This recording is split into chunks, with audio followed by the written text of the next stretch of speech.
En plus des victimes du 4 janvier, plusieurs autres Congolais devraient faire partie des martyrs de l'indépendance. L'idée est d'Augustin Sakwa.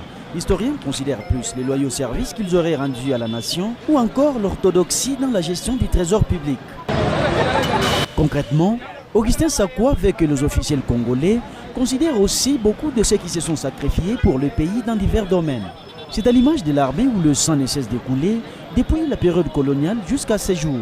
Toutefois, il souhaite aussi la reconnaissance des qualités d'or et morale qui ont caractérisé certaines sommités congolaises à travers différents âges de l'histoire.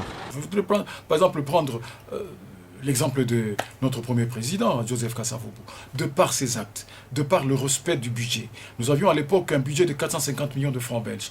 Il l'a respecté et il l'a laissé. Hein. Voilà, des gens comme ça peuvent être utilisés comme héros. Il y a des soldats qui meurent en ce moment, au fond, ce qu'on appelle les soldats inconnus. Ils sont nombreux.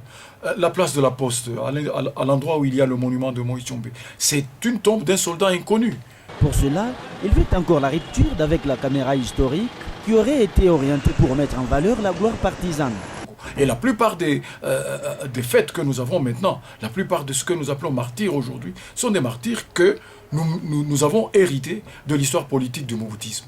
Les martyrs de l'indépendance ont fortement contribué à l'émancipation du Congo. Le régime colonial avait déclenché les élections communales qui, comme l'exposition internationale de Bruxelles, ont ouvert le pays vers son indépendance.